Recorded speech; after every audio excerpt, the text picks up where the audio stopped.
Hello and welcome to Glorious Marriage. We're your co-hosts, Johnny and Lori Thomason, and we're going to be with you for these next several minutes, going over some things to help you and your spouse to have a glorious marriage. That's right. We're so glad you're here, tuned in, watching the video, listening to us on the radio, checking out the podcast at www.kingdomkeys.org. Go to the podcast, look for Glorious Marriage, or go to YouTube, find Johnny Thomason. That's right. All right. Call somebody, text somebody, share it on social media, like, share, and subscribe. That's Let's right. go. There you go. Well, we don't usually title these on the fly as we're airing them. You know, they may have a message archived for podcast purposes or some of the areas where they're archived. But as I was preparing today, Johnny, I thought Spring into Action. That's the name of this program. Oh, yeah? Spring into action. Because we are into spring. There you go. And, you know, as we've talked about a lot, this is one of my favorite times of year for many reasons. Yes. But as we spring into action, you know, to have a glorious marriage, that the word action, that tells us that there's going to be some work on our part, and Well, you that's know, true. in the beginning, you know, in Mhm. Genesis chapter 2, 24, you know, it talks about the action, you know, right from the get-go that is required for having a glorious marriage. But it says, therefore a man shall leave his father and mother and shall be joined to his wife, and they shall become one flesh. So just that act of being joined, Oh, yeah. you know, that's where the work is. That word joined, it looks like an innocent little word, but that's where the action is. That's the cleaving part, and the Holy Spirit's mixed in there as well, and he's I call him the super glue that holds us together, but we have to actively want to be joined. That's right. You know, if one is resisting, you know, you think about something that's glued together, and if you try to pull it apart, you know, it doesn't come apart easily Right. if it's been, Yeah. you know, super glued and without tearing something up. So that's our action. That's our action word. Continually being is joined. to choose to be continually joined, to not resist, but to push together, to you know, stay joined together. Correct. So I think about that as our action, part of our action word.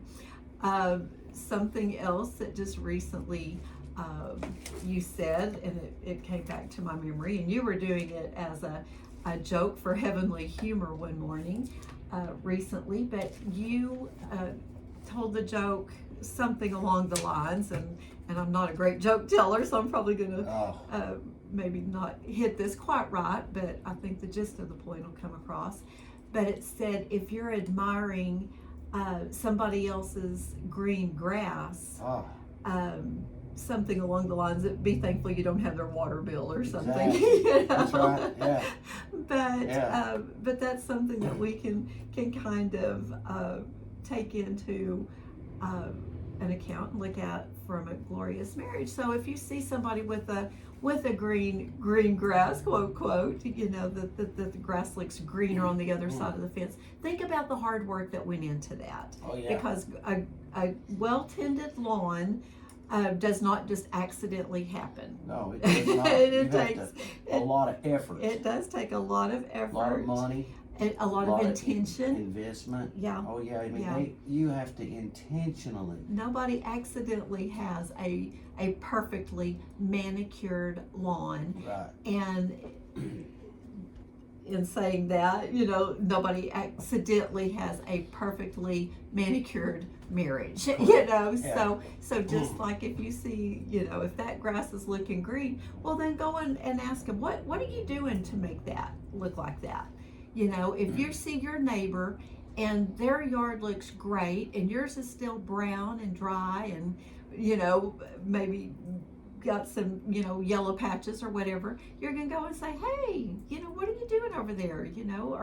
Are you watering more? Do you water in the morning? Do you water? You're going to ask them, what's your routine?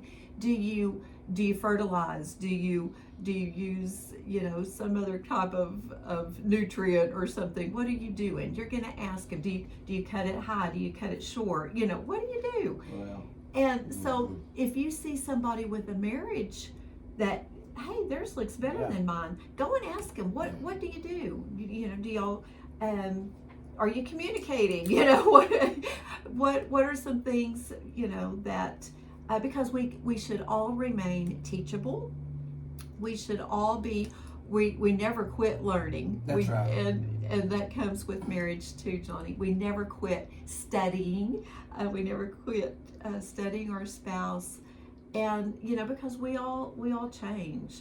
We're not the same people that we were. No, when we were 36 years ago. Yeah. And, so our goals, sometimes those change. Our likes and dislikes change. And so we have to constantly be changing with the time, so to speak. So as we're each changing, if something, I like this style, now I don't like this style. And I think women kind of get a bad rap for that, always constantly changing their mind. But what we can't change our mind about is each other. That's right. I'm set on you. You're not going to change my mind on you. Now, are things, maybe you've picked up different hobbies, different likes, different dislikes, whatever. But we can work together on how to navigate through that. But we don't give up on each other. No, we don't give up on each other. And you said remain teachable. Yeah. Remain correctable. I would like to add to that, remain flexible. Yes. Remain flexible. Yeah. Brother Barclay proverb. That's right. Something to the effect that blessed are those who are flexible. Mm-hmm. For they shall not For be. they shall not be easily broken. Yeah. And so if you think about that, you got to look at those that have a long-lasting marriage. They've been flexibility in that. Yeah. Those that haven't flexed, they have a broken marriage because they weren't flexible. Yeah.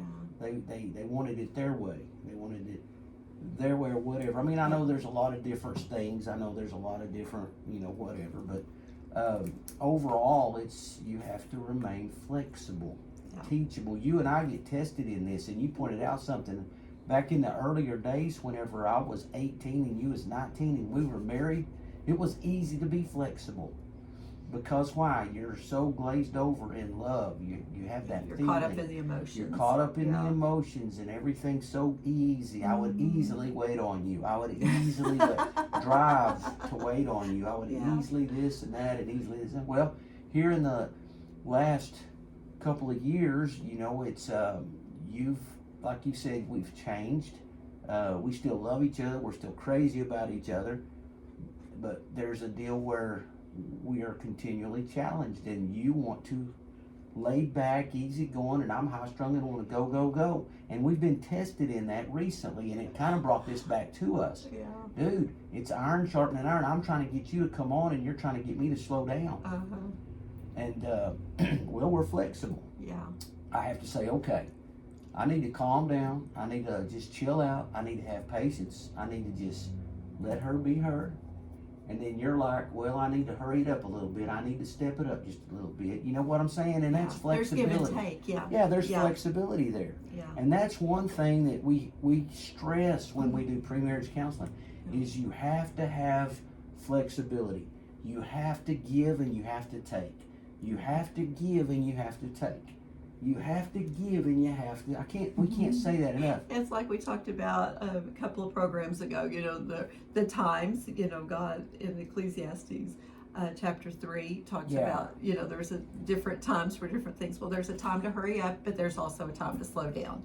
And, exactly. And it's learning when and how, and how to have patience with one another. In both cases, Absolutely. So knowing that, if I know that that's a frustration of yours, that maybe I'm not as hurrying along as fast as I should, then I need to work on that. And but in retrospect, if you're the one that hurry, well, why are we in a hurry? Is there a legitimate reason, or is it a preference? Yeah. Because there's some, then we know, okay, is there some wiggle room here? And then sometimes there's not. It's a hard and fast. This is when it has to happen. Right. In radio, it's hard and fast. Things have to happen at a certain time. I mean, everything is on a timer. Yeah, exactly. And if you're trying to get to a location, and if you're going to be on the air, you can't just walk in and be a couple of minutes late and sit down and expect it to roll. Mm-hmm. There's a problem there. But there's some times in life where if we're a couple of minutes late, it's okay. If we're just going out to eat, it's okay. We don't have to be there at a set time.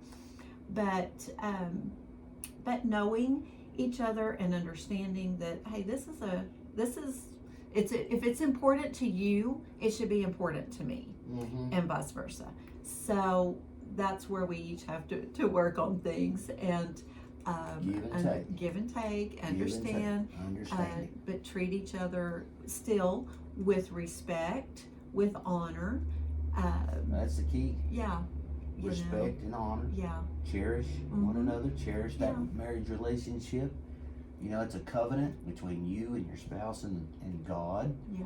And not to be taken lightly. Not to be taken lightly. Ever. That's right. Ever. We can't get comfortable and think, well, we've made it this long, now we can just coast. No, it still takes work. Yeah. It still takes work.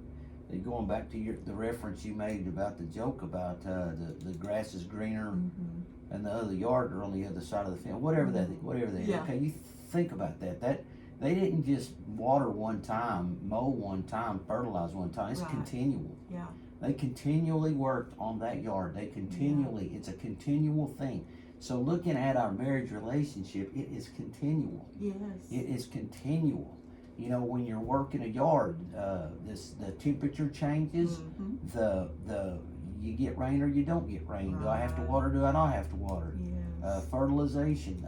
How long's the sun shining on it per day? Blah blah blah blah blah. There's continual adjustments being made to maintain that green, lush, manicured yard. Okay, so looking at your marriage, there are probably need to be continual adjustments made. We need to continually adjust according to what's going on in the world. Your children, your careers, your schedules, just all kinds of things. Your physical changing. I'm not 18. You're not 19 any longer. We're on up there a little bit. Right? I'm just saying you have to continually change. We can't do the things we used to do. We can't act the way we used to act. Now we're more mature. We should act mature. Right. Yeah. See, so there's a continual an adjustment need to be made in your marriage. And those of you who haven't made any adjustments, examine why. Yeah. I mean, there needs to be some adjustments made, because I know things change. Things are changing all the time. Look at where we're at in the end times. I mean, we're in the end time. There's a lot of stress and pressure.